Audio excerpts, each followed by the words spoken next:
What's up everybody? If you don't already know who I am, my name is Carlos. And as you saw from the last clip, my car is way too low. I took it to school today just as a little test drive. I do drive 30 minutes to get to school, which is inconvenient at times, but I mean, it's fine to give me the opportunity to test out my car. And no, I have not taken it to go get a line, so I need to do that ASAP.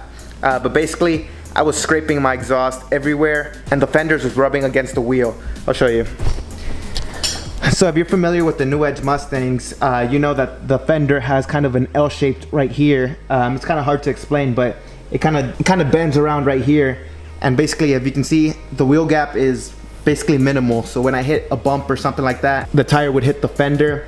And if you can see around here, the rubber started kind of rubbing off. And yeah, I don't want to waste out my tires, especially since I'm trying to save up for new wheels and stuff. I kind of need these and I don't have backups. So today what we're gonna do is we're gonna go ahead and lift up the back, probably about an inch.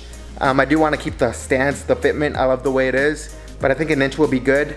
So if you recall from last video, we actually took these locking rings off the rear springs just so I can get that low stance. And I got that low stance, but it's way too low, especially for daily driving. So today what we're gonna do is we're gonna go ahead and put these back on. If you can see right here, it does add about an inch. It actually adds about half an inch actually, so that's pretty good.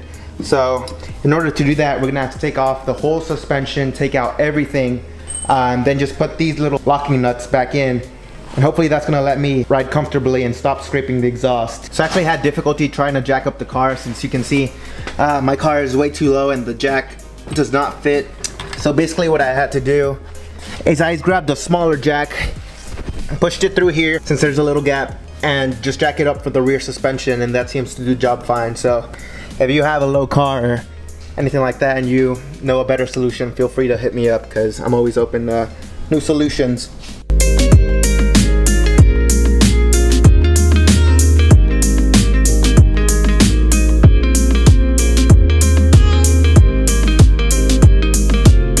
So you can actually see where the tire was rubbing up against the fender, and it does not look good.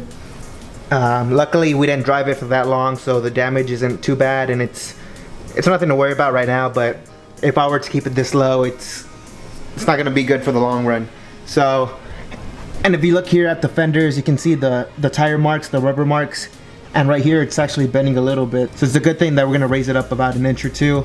At it, obviously it's not gonna look as good, but functionality wise, it has to be done.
Buddy, look at that.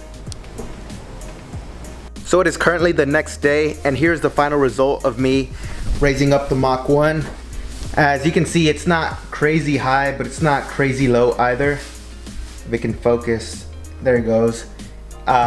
Basically, I just raised up the back probably about half an inch, and the front about the same. As you can see, it still has that aggressive stance, which I'm really liking. I still have to get the wheel alignment so it doesn't look crazy camber. But overall, I'm liking it. I did take it out for a little test drive. And what I noticed is that the tires are still rubbing up against the fender, which is really messing up my tires, as you can see here. And I want to make sure these tires last for a while until I get the new ones. So it's a priority that I take care of these tires and not mess up the fender. So basically what we're gonna do today is we're gonna go ahead and roll up these fenders so that the tires don't hit up the fenders and mess them up. I already managed to do one side, and here's the result. It was fairly easy. I'm not sure how well you can see it on camera. So as you can see, this is without rolling and this is with rolling. So it's quite a big of a difference. And basically all you need is a heat gun that you can buy at your local hardware store for about $8, and a wooden bat that, I mean, you could buy at Walmart for like $5 to $10. So about a $20 budget, but it is well worth it. Instead of taking it to a mechanic or buying one of those rollers for about $30 to $50. And we're gonna go ahead and show you the process. So I was so into the process that I completely forgot to record what I was doing. But basically you're gonna wanna have 2 people for this job. One person is gonna be using the heat gun to heat the paint. And you wanna do this to make sure that the paint does not crack or chip while you're actually rolling the fenders. And the other person is gonna be using the bat just to roll it from side to side. And using this method, this is what's actually gonna roll the fenders. You're gonna use the bat and put it at an angle. And you want to make sure that the bat is touching the edge of the fender, and you're just going to be rolling it from side to side. And over time the bat is going to get loose, so that's how you know you're doing it right. You want to make sure that the closer you are to getting finished, the higher the angle of the bat is. So yeah, enjoy the rest of the video.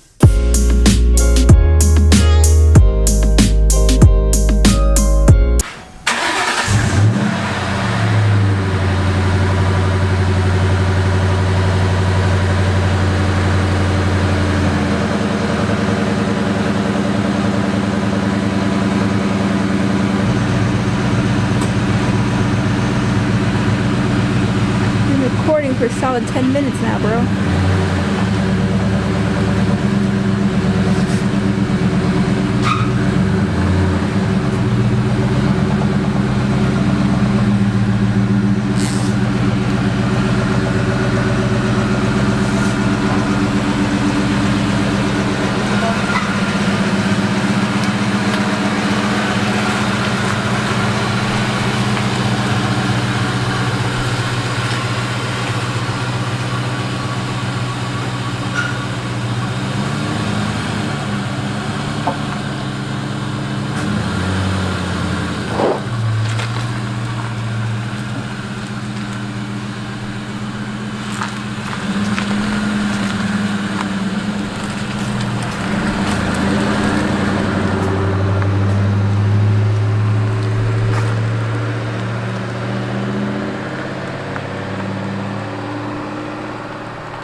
Alright, so I just came back from test driving the Mach 1, and I gotta say that I'm super happy with the results. This is gonna be the way that it's gonna look for now on. So basically this is the set ride height for these $600 Raceland Coilovers.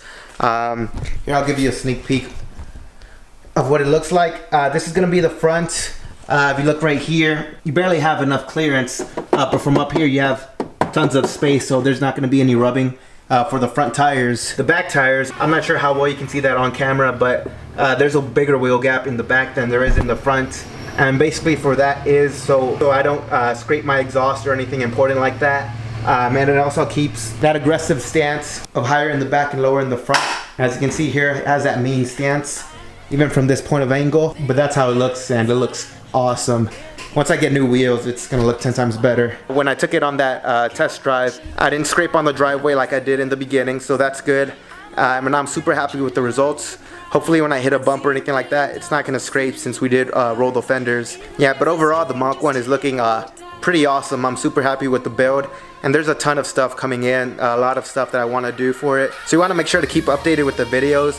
If you haven't already subscribed, make sure to do so. It really helps me and supports me out a lot. And it kind of shows me that y'all appreciate the effort that I put into my Mach 1 and my videos. This is not only a build for myself, but for others to enjoy and watch. So that's about it. So if you like what you saw, feel free to drop a comment letting me know what you guys thought. Give me a thumbs up and make sure to subscribe. I'll see you on the next episode. Peace!